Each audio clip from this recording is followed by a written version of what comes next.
Hello dear learners, welcome to the online course on functional foods and nutraceuticals.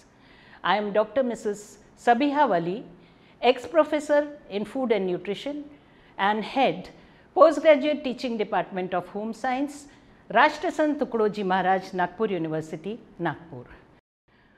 We shall be discussing today non-nutrient effects of specific nutrients with respect to minerals. Now, we all know, learners, that minerals are chemicals, constituents used by the body for the maintenance of certain physiochemical processes which are essential to life. Although they yield no energy, they have important roles to play in many activities in the body.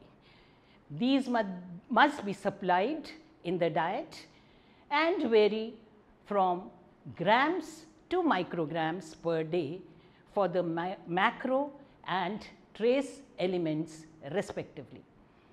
Anti-nutritional factors present in plants could also affect the absorption and availability of some minerals by humans and animals. The physiological role and health benefits of minerals discussed herewith include calcium, phosphorus, magnesium, sodium and potassium, which are classified under macro minerals, and iron, zinc, selenium, chromium, manganese, iodine and fluorine, which come under the category of micro minerals or trace elements. Now learners, after studying this module, you will be able to review the physiological role of macro and micro minerals or trace elements, as well as discuss the health benefits or role in non-communicable diseases. Now let us first take up macro minerals, and under this calcium. Calcium, as we all know, is the main constituent of bones and teeth and has key metabolic functions to perform in the body. It plays a role in blood clotting, muscle contraction and relaxation, nerve transmission and cell membrane permeability. A lack of calcium is one of the main causes of osteoporosis, a skeletal disorder in which bone mass and strength are compromised. Now, with this brief introduction on the physiological role of calcium, now let us see what are the health benefits which research has put before us. Now, the first one is relation of calcium and kidney stones. Most kidney stones are composed of calcium oxalate or calcium phosphate. High urinary oxalate level is a risk factor for calcium oxalate stone formation. Now, adequate intake of calcium with food may reduce the absorption of dietary oxalate and lower urinary oxalate through the formation of insoluble calcium oxalate salt, thereby preventing the formation of calcium oxalate stones in the kidney. Now, coming to the role of calcium in cardiovascular disease, calcium has been proposed to help reduce cardiovascular disease risk by decreasing the intestinal absorption of lipids, increasing lipid excretion, lowering cholesterol levels in the blood and promoting calcium influx into cells. However, data from prospective studies of calcium's effect on cardiovascular disease risk are still inconsistent and not clear.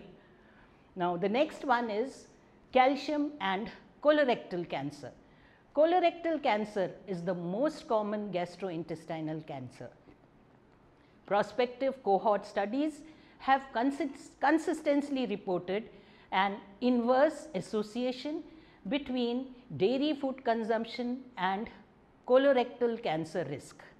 Experimental studies in cell culture as well as in animal models have suggested plausible mechanisms underlying a role for calcium, which is a major nutrient in dairy products and which helps in preventing the risk of colorectal cancer.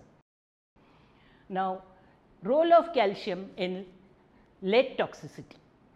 Children chronically exposed to lead, even in very small amounts, are more likely to develop learning disabilities, behavioral problems and have low IQs. Deficit in growth and neurological development may occur in infants of women who are exposed to lead during pregnancy as well as during lactation. Now, in adults, lead toxicity may result in kidney damage and high blood pressure. Adequate calcium intake could be protective against the toxicity of lead. Increased dietary intake of calcium is known to decrease the gastrointestinal absorption of lead. Once lead enters the body, it tends to accumulate in the skeleton and where it may remain for a long period, as long as 20 years. Now, adequate calcium intake is known to prevent the mobilization of lead from the skeleton during the process of bone demineralization, thereby protecting the body from lead toxicity. Now, relationship of calcium to obesity. High dietary calcium intake is usually associated with dairy product consumption, and this has been inversely related to body weight and central obesity in a number of cross-sectional studies. Body weight and fat loss were significantly more reduced with high calcium diet as compared to the standard diet. Results suggested that while calcium intake may play a role in body weight regulation, besides benefits attributable to other bioactive components of dairy products, that is, there might be a role of proteins, fatty acids and branch chain amino acids in reducing obesity. Then coming to role of calcium in taking care of premenstrual syndrome.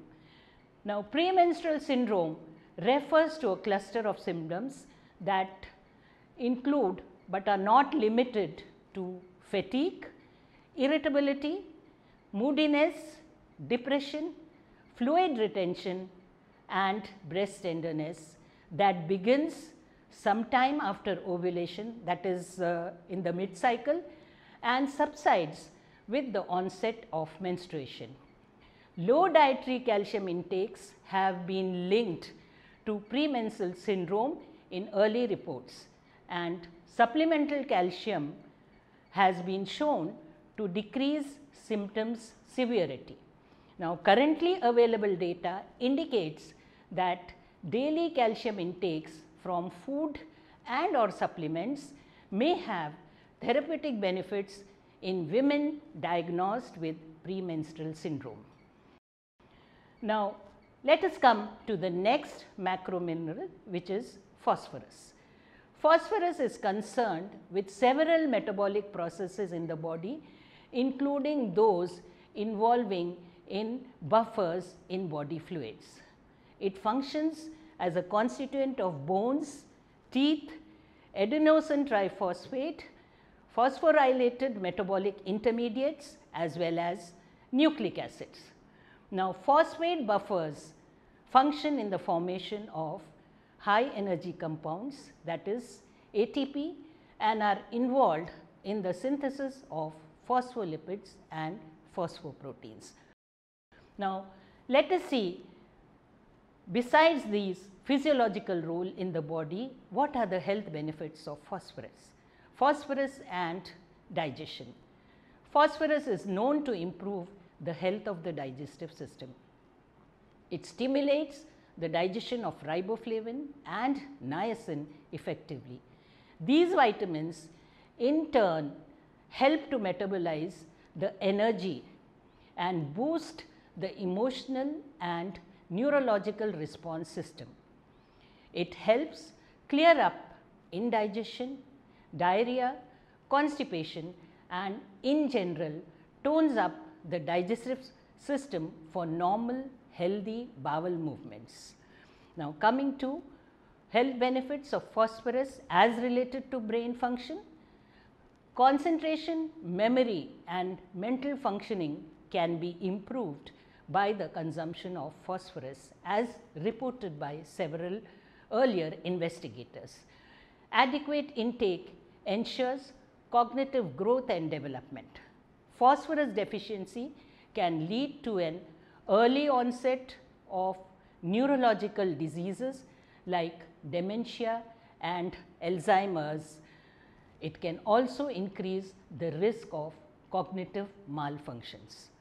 Now, phosphorus and hormone balance. Phosphorus helps in regulating hormone balance in the body. It helps achieve good reproductive health by ensuring that balanced amount of hormones are present. Phosphorus also interacts with the endocrine glands and thereby it helps to control the production and release of hormones in the body. Then coming to the next major mineral, that is magnesium. Magnesium is a constituent of both bones and teeth, as well as it is an active component of several enzyme systems in which thiamine pyrophosphate is a cofactor. Oxidative phosphorylation is greatly reduced in the absence of magnesium. Magnesium is also an essential activator for phosphate transferring enzymes, myokinase, diphosphopiridine, nucleotide kinase and creatine kinase. It also activates pyruvic acid carboxylase, pyruvic acid oxidase and the condensing enzymes for the reactions in the citric acid cycle. This physiological role of magnesium reflects that it plays several important functions in the body. Now, in addition to this, magnesium shows several health benefits, and let us see what these are. Magnesium and as related to migraine headaches. Now, magnesium may be an effective complementary treatment for migraine headache. Migraine headaches are likely to have a genetic basis. These type of headache disorders stimulate a mechanism deep in the brain that releases inflammatory products in the region of the blood vessels and nerves of the brain. Data from trials conducted for as long as 12 weeks suggests that magnesium is an effective therapy for migraine headaches. Now, coming to the relationship of magnesium to Alzheimer's disease. Alzheimer's disease is the most widespread reason for dementia. We now know that due to the longevity of age, the prevalence of Alzheimer's disease has increased in the present days. Now, it has been reported that ionized magnesium concentration are significantly lower in group of subjects who have Alzheimer's disease as compared to their age match controls without Alzheimer's disease. The ionized magnesium concentrations were significantly related to cognitive function, demonstrating an association between ionized magnesium concentrations in individuals with mild to moderate Alzheimer's disease. Now, role of magnesium in hypertension. Magnesium is involved in blood pressure regulation. Intracellular magnesium hinders the calcium depolarization, which leads to muscle contraction, thereby leading to vascular relaxation, hence a decrease in blood pressure. Magnesium might lower blood pressure by acting as a calcium antagonist on smooth muscle tone, causing vasorelaxation. Results of a meta-analysis summarize the association between magnesium intake and stroke risk and show a statistically significant inverse association between the two parameters, thereby highlighting the role of magnesium in hypertension. Now, coming to the next benefit, health benefit of magnesium as related to cardiovascular disease. The mechanisms proposed for potential cardiovascular benefits of magnesium intake include improvement of glucose and insulin homeostasis or lipid metabolism. Its actions as an antihypertensive, anti-dysrhythmic, anti-inflammatory, anticoagulant, then its effect on reduced vascular contractility and or increasing endothelium dependent vasodilation. It thus offers a potential health benefit in cardiovascular diseases. Now, role of magnesium in type 2 diabetes. Magnesium plays a significant role in glucose and insulin metabolism, mainly through its impact on tyrosine kinase activity by transferring the phosphate from ATP to protein.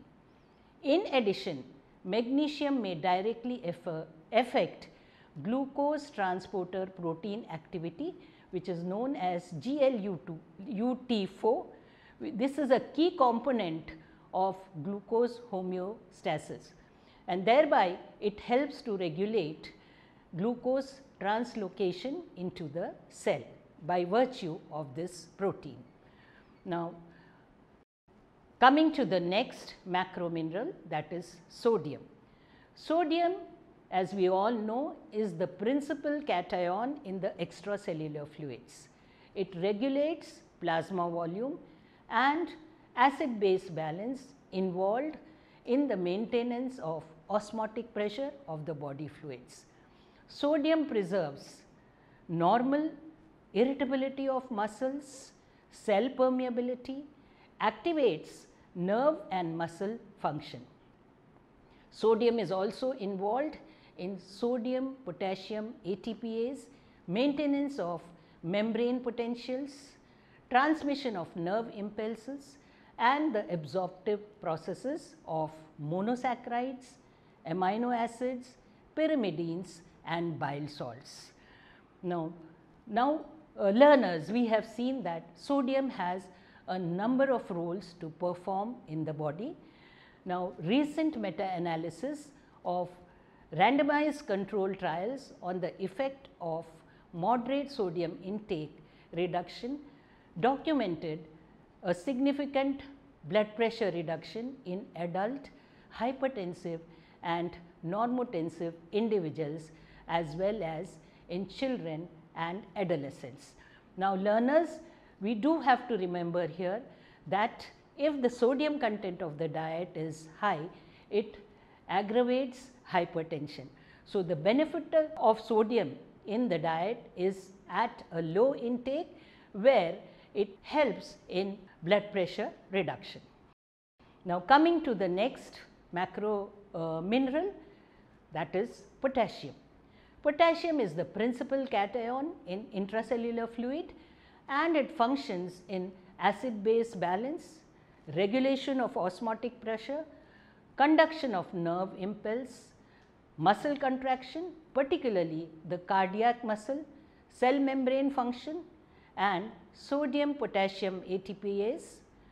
Potassium is required during glycogenesis and helps in the transfer of phosphate from ATP to pyruvic acid. Low potassium concentration in the blood, that is termed as hypokalemia, can result in muscular paralysis or abnormal heart rhythms and can be fatal. So, this underlies the importance of potassium in the body. Now, let us see what are the health benefits of potassium besides its physiological role. Number 1 is hypertension. Consumption of white vegetables is associated with decreased risk of stroke, possibly related to high potassium content. This has been shown by earlier investigators who have conducted research on dietary intake of patients suffering from hypertension. Now, increasing potassium intake to recommended levels by consuming a diet rich in fruits and vegetables can therefore help to lower blood pressure and may have additional benefits to health also, because fruits and vegetables have a lot of functional properties besides the nutrients present. Now, coming to the role of potassium as related to bone loss. Bone benefit of dietary potassium is hypothesized through its effect on acid base balance. Alkaline potassium salts produced from metabolizing fruits and vegetables or potassium supplements, that is either potassium bicarbonate or potassium citrate, are thought to protect against bone resorption for pH homeostasis. High intakes of fruits and vegetables have therefore been associated with a benefit to bone health. Now, coming to the role of potassium with respect to kidney stones. Abnormally high urinary calcium leads to a condition known as hypercalciuria, which increases the risk of developing kidney stones. Now, increased dietary acid load has been significantly associated with increased urinary calcium excretion. Increasing dietary potassium intake by increasing fruit and vegetable intake or by taking potassium bicarbonate supplements has been found to decrease urinary calcium excretion and therefore have a protective role in the development of calcium stones in the kidney. Now, we have discussed, dear learners, the major minerals, and we have seen that they have important role for their metabolic and regulatory processes in the body. The minerals we have discussed include calcium, phosphorus, magnesium, sodium and potassium. On the basis of dietary requirement, these are divided into macro minerals needed in amounts of 100 milligrams or more per day, and trace elements required in amounts not more than a few milligrams. We have seen that each of these macro minerals offer several health benefits. Adequate intake of micro minerals have potential and diverse role in cardiovascular diseases, hypertension, Alzheimer's disease, type 2 diabetes, brain function, migraine headaches, premenstrual syndrome and kidney stones. It is significant to note here, learners, that the beneficial effects of these minerals in alleviating degenerative diseases are besides their physiological role in the body.